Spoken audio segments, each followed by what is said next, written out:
BeMoreNews.com, the news before the news, where we uncover the truth. Jelani Byrd, how are you, sir? Good, thank you. Here at the U.S. Black Chamber event. What do you think? I really like it. It's really good. You impressed by this black-owned hotel? Yes, very. It's the best that I've ever seen. Oh, yeah? Yes. And where are you from? I'm from Washington, D.C., but we recently moved to Florida, so I'm coming back down to visit. Okay. And you have an interest maybe in becoming an entrepreneur? Yes, I do. Yes, Okay. several different kinds. Okay, 7 different ventures, huh? Yes. Good stuff. That'll work. We're going to slide on over here to this young man. I believe your last name is Busby? That's correct. First name? Ron. Ron. How could I miss that? Tell me about your dad.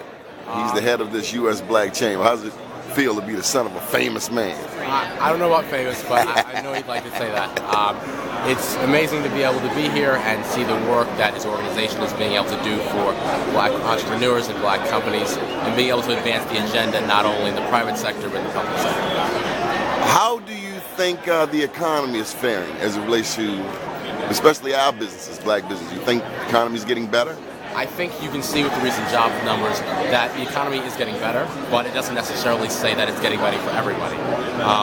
The opportunities for black corporations are expanding, but that comes at a cost of really encouraging a black voice within those business deals that go on throughout America, not just black America. Should we be at those tables? It's necessary to be at those tables because that's where deals are being made, and I think that Black America has the opportunity to do that, and I think this organization is really able to help advance that cause. One last question for you, Mr. Busby.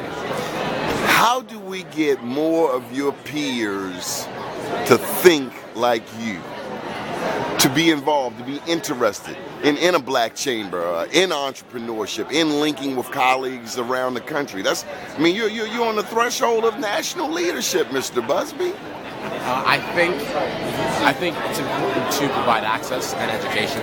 I think access to these kinds of ideas that don't necessarily happen in a natural or specifically well thought out school setting, something that's very conventional in that sense. I think changing the dynamic of the way we do schooling in this country is going to be important in order to understand how we can best provide for the future of black entrepreneurship.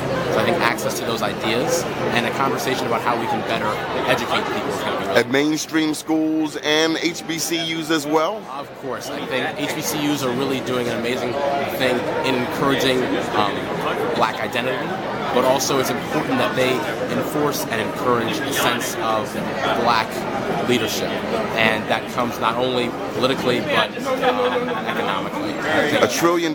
We have $1 trillion, man, in annual disposable income. When I think back to our ancestors, many of whom were slaves, they didn't have what we have. That's very true.